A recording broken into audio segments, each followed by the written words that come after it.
नमस्कार दोस्तों, आज के इस वीडियो में हम वर्ड ज्योग्राफी के अंतर्गत पवन यानी विंड के बारे में पढ़ेंगे, जिसमें हम पवन की परिभाषाओं के बारे में बात करेंगे। इसके अलावा पवन का निर्माण किन क्रियाओं से हुआ है वो चीज़ देखेंगे तथा पवन के कार्य में जो है तो उसके अपारदन एवं निक्षेपण जो पवन के कार्य हैं इन कार्यों के बारे में हम देखेंगे। इसके अलावा पवन को प्रभावित करने वाले जो कारक हैं घर्षण बल एवं कॉरियोलिस बल उनको देखेंगे तथा पवन के प्रकारों के बारे में, जैसे प्रचलित पवन, मौसमी और स्थानीय, ये 3 प्रकार की पवनें होती हैं, इनके बारे में हम बात करेंगे।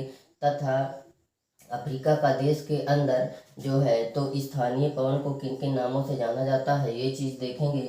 और कहाँ कौन सी पवन को कहाँ किस नाम से जाना जाता है ये चीज़ भी आज हम इस वीडियो में देखने वाले हैं। तो दोस्तों वीडियो इस हिसाब से काफ़ी इंपॉर्टेंट होने वाली है, तो प्लीज़ वीडियो को बिना स्किप किए हुए शुरू से लेकर लास्ट तक जरूर देखिएगा। और वीडियो अगर पसंद आए तो वीडियो को लाइक और शेयर जरूर करिएगा। तो चलिए दोस्तों, बिना किसी देर लगाए वीडियो स्टार्ट करते हैं, जिसमें हम देख लेते हैं सबसे पहले कि जो पवन है, पवन क्या होती है। तो पवन जो है तो हमेशा पृथ्वी की धरातल पर वायुदाब की भिन्नता के कारण पवन हमेशा जो है तो उच्च वायुदाब से निम्न वायुदाब की ओर चलती है। ठीक है, और इसके चलने का प्रमुख कारण है जो भूमध्य रेखा है। भूमध्य रेखा पर जो है तो सूर्य की जो है तो लंबवत किरणें पड़ती हैं, जिस कारण जो है तो वहाँ से पवन होती है वहाँ पे वह गर्म होकर ऊपर उठ जाती है, जिसके कारण वहाँ निम्न वायुदाब का क्षेत्र बन जाता है। इस कारण जो है तो पवन उच्च वायुदाब से निम्न वायुदाब की ओर चलती हैं। और अगर हम इसकी डिफिनेशन की बात करें तो गतिशील वायु को हम क्या कहते हैं, पवन कहते हैं। गतिशील वायु ही पवन है। फिर हम देखते हैं कि पवन का निर्माण किस प्रकार से हुआ है। तो सूर्य जब वायुमंडल के एक छोर को दूसरे छोर की तुलना में दूसरे प्रकार से जो है तो जब गर्म करता है, जिससे जो है तो पवनों का निर्माण होता है। और पवन के कार्यों के बारे में देख लेते हैं कि पवन के कार्य क्या है। तो अपर्दन यानी कि परिवहन और निक्षेपण, ये इसके द्वारा जो है तो कार्य है, पवन के कार्य हैं। ये अपर्दन का मतलब होता है दोस्तों कि कोई टूटे हुए टुकड़े, किसी चीज़ के टूटे हुए टुकड़े, जैसे मिट्टी को ही हम ले लेते हैं एग्जाम्पल, उसके टूटे हुए टुकड़े पवन के माध्यम से जब जो है तो उड़ा दिए जाएं या एक स्थान से दूसरे स्थान तक ले जाए जाएं, उसी को हम अपर्दन बोलेंगे। और निक्षेपण का मतलब होता है दोस्तों जो वो टुकड़े का परिवहन हो रहा था, जो टुकड़े हवा के साथ उड़ रहे थे, उन टुकड़ों का जो है तो किसी स्थान पर जम जाना, रुक जाना ही क्या कहलाता है दोस्तों, निक्षेपण कहलाता है। तो इस प्रकार से पवन के 2 महत्वपूर्ण कार्य हैं, अपर्दन क्रिया और निक्षेपण क्रिया। उसके बाद हम पवन को प्रभावित करने वाले कारक के बारे में देखेंगे कि जो पवन को प्रभावित करते हैं वो कारक कौन कौन से हैं। तो पहला है घर्षण बल और दूसरा है कॉरियोलिस बल। दोस्तों घर्षण बल जो होता है, जैसे पृथ्वी का जो आकार है दोस्तों वह सभी जगह एक समान नहीं है, कहीं पर ऊंच है तो कहीं पर नीच है तो कहीं पर उबड़ खाबड़ है। तो इस प्रकार से पृथ्वी का जो आकार है वह एक समान ना होने के कारण वहाँ पे क्या होता है, ऐसी स्थिति में पवन का घर्षण होता है। पवन जब चलती है तो वहाँ की मिट्टियों को जो ऊंचाई वाले क्षेत्र पर मौजूद होते हैं उनको उड़ा ले जाती है, जिस कारण जो है तो यह पवन क्या होती है, कहीं ना कहीं इस बल से प्रभावित होती है। इसके अलावा कॉरियोलिस बल जो होता है यह इस बल के कारण ही पृथ्वी घूर्णन करती है। और पृथ्वी जब अपने अक्ष पर घूर्णन करती है लगातार, जिसकी वजह से पवन प्रभावित होती है, ठीक है, वह वायु को जो है तो प्रभावित करती है। तो इस प्रकार से पवन को प्रभावित करने वाले कॉरियोलिस बल और घर्षण बल ये 2 कारक थे। उसके अलावा हम देखेंगे कि पवन के जो प्रकार हैं वह 3 हैं, जैसे प्रचलित पवन, मौसमी और स्थानीय पवन। तो प्रचलित पवन हम किसको बोलेंगे, जैसे मान लेते हैं कि वर्ष भर एक ही दिशा में चलने वाली पवन को हम प्रचलित पवन बोलेंगे। इसकी दिशाओं में कोई परिवर्तन नहीं होता है, ये दिशा नहीं बदलती हैं, अपनी ही दिशाओं पर वर्ष भर लगातार चलती रहती हैं। हाँ, इसकी जो है तो दिशा में थोड़ा ऊंच नीच का अंतर हो सकता है, लेकिन दिशाएं नहीं बदल सकती हैं। उसके अलावा हम देखेंगे जो है तो यह मौसमी प्रचलित पवन जो है तो यह 3 प्रकार की होती है, व्यापारिक, पछुआ और ध्रुवीय पवन। ठीक है, उसके अलावा हम मौसमी पवन को देखेंगे कि पवनों की दिशा मौसम एवं समय के अनुसार बदलती है, उसे हम मौसमी पवन कहेंगे। और स्थानीय पवन क्या होता है, जो स्थानीय स्तर पर चलते हैं उसे स्थानीय पवन कहते हैं। तापमान एवं वायुदाब के स्थानीय अंतरण के कारण चलती हैं, 2 प्रकार की होती हैं, ठंडी और गर्म वायु। ठीक है, इसमें हम देख लेते हैं प्रचलित पवन के अंतर्गत जो उसकी 3 प्रकार हैं प्रचलित पवन के, तो उसको देख लेते हैं। जैसे व्यापारिक पवन, पछुआ और ध्रुवीय पवन।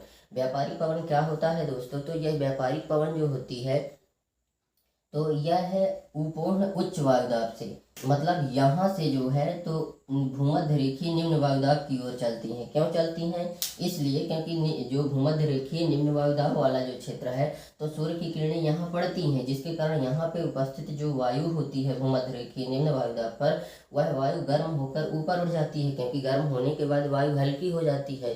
तो जब वह ऊपर उठती है तो वहाँ पर जब फिर वहाँ ऊपर उठ जाती हैं तो ऐसी स्थिति में यह व्यापारिक पवनें जो है तो उपोष्ण उच्च वायुदाब से भूमध्य रेखीय निम्न वायुदाब की ओर आ जाती हैं। ठीक है। इस और यह पवन जो है तो वर्षा कराने में सहायक होती है। इसके अलावा अगर हम इसकी परिभाषा की अगर हम बात करें, इसकी डिफिनेशन की अगर हम बात करें व्यापारिक पवनों की, तो यह एक प्रचलित पवन है जो उपोष्ण उच्च वायुदाब से भूमध्य रेखीय निम्न वायुदाब की ओर चलती है। ठीक है। उसके अलावा हम देख लेते हैं पछुआ पवन। पछुआ पवन क्या होती है? तो यह पछुआ पवन जो है तो यह भी एक प्रचलित पवन है। इस पवन की भी जो है तो दिशा नहीं बदलती है, सिर्फ इसकी जो है तो दिशा में ऊंच नीच हो सकती है। जो ये पछुआ पवन है यह जो है तो उपोष्ण उच्च वायुदाब से उपध्रुवीय निम्न वायुदाब की ओर चलती हैं। ठीक है। तथा यह वर्षा कराने में सहायक नहीं होती हैं। इसके अलावा जो ये ध्रुवीय पवन है दोस्तों, यह ध्रुवीय उच्च वायुदाब से भूमध्य रेखीय निम्न वायुदाब की ओर चलती हैं। ध्रुवीय उच्च वायुदाब से भूमध्य रेखीय निम्न वायुदाब की ओर चलती हैं, जिसे हम ध्रुवीय पवन कहते हैं। यह पवन जो है तो ध्रुवों पर चलती है, ध्रुवों की ओर से आती है। ठीक है। ध्रुवों की ओर से जो है तो भूमध्य रेखीय निम्न वायुदाब की क्षेत्र की ओर आती है, और यह पवन जो है तो वर्षा कराने में सहायक नहीं होती है। यह पवन शुष्क, भारी और जो है तो ठंड होती है, तथा इसके द्वारा ही वाताग्र की उत्पत्ति होती है। वाताग्र जनन की उत्पत्ति ध्रुवीय पवनों के द्वारा ही होती है। उसके अलावा हम देख लेते हैं कि पवन को प्रभावित करने वाले जो कारक थे उसको हमने बता रखा है पहले ही। उसके बाद हम देखते हैं कि जो यह हमारी मौसमी पवन है, यह पवनों की दिशा मौसम एवं समय के अनुसार बदलती है, जिसे हम मौसमी पवन कहते हैं। स्थानीय पवन की अगर हम बात करें तो तापमान एवं वायुदाब के स्थानीय अंतरण के कारण चलती हैं। कैसे चलती हैं? तापमान एवं वायुदाब के स्थानीय अंतरण के कारण यह चलती हैं, जिसे हम स्थानीय पवन कहते हैं। यह दो प्रकार की होती है, ठंड और गर्म। ठंड पवनें जिस क्षेत्र में चलेंगी वहाँ ठंडी ला देंगी, और गर्म पवनें जिस क्षेत्र में चलेंगी वहाँ गर्मी ला देंगी। ठीक है। तो स्थानीय पवनों को जो है तो अलग अलग देशों में मतलब जैसे कि मतलब विश्व स्तर पर स्थानीय पवनों को विश्व स्तर पर जो है तो अलग अलग नामों से जाना जाता है। जैसे उत्तर अफ्रीका का जो है तो उत्तरी अफ्रीका का एक देश है जिसमें मोरक्को, अल्जीरिया, ट्यूनीशिया, लीबिया, मिस्र और अरब प्रायद्वीप हैं। ठीक है। इसमें क्या होता है कि जैसे ट्यूनीशिया में जो है तो स्थानीय पवन को चिली बोला जाता है, और लीबिया में गिबली बोला जाता है, और मिस्र में खमसिन तथा अरब प्रायद्वीप में सिमूक बोला जाता है स्थानीय पवनों को। ठीक है। उसके अलावा अगर हम मिस्ट्रल की बात करें तो यह भी एक पवन है। यह भी एक पवन है जो फ्रांस व स्पेन को जो है तो प्रभावित करती है। भूमध्य सागर से जो है तो उठकर यह फ्रांस व स्पेन में जो है तो बारिश करवा देती है, और यह पवन जो है तो ठंड होती है। ठीक है। उसके अलावा हम यह देख लेते हैं कि जो विभिन्न प्रकार की जो पवनें हैं वो कहाँ पर किस किस नाम से जानी जाती हैं, तो इसके बारे में हम बात कर लेते हैं। जैसे चिनूक जो पवन है यह गर्म पवन है। यह कहाँ चलती है? तो रांची की पूर्वी ढलान पर चलती है यह पवन, चिनूक पवन। फिर ये सेंटायना है, जो सेंटायना यह कैलिफोर्निया में चलती है। हबूब उत्तरी सूडान में चलती है। ब्लैक रोलर उत्तरी अमेरिका मैदान, जो घास का मैदान है वहाँ पे चलती है। तो ये घास वाले मैदान पे जो है तो चलती है। उसके बाद हरमट्टन जो है तो यह गिनी के तट पर चलती है, जो कि गर्मी वाला तट है हरमट्टन। इसके बाद जो है तो जो वर्ग पवन है वह पश्चिमी अफ्रीका में चलती है, और थ्रोमा जो है तो जापान में चलती है।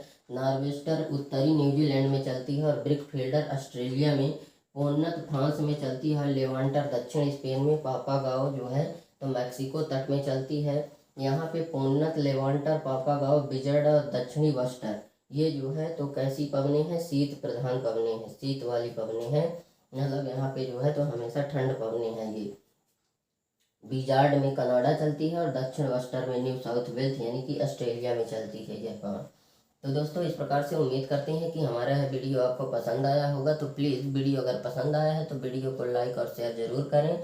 एंड अगर अभी तक आप लोगों ने हमारे चैनल को लाइक और सब्सक्राइब नहीं किया है तो प्लीज़ लाइक और सब्सक्राइब कर दें एंड बेल आइकन भी प्रेस कर दें ताकि हमारी नई नई वीडियो की नोटिफिकेशन अब तक सबसे पहले मिले। तो दोस्तों आज के लिए बस इतना ही।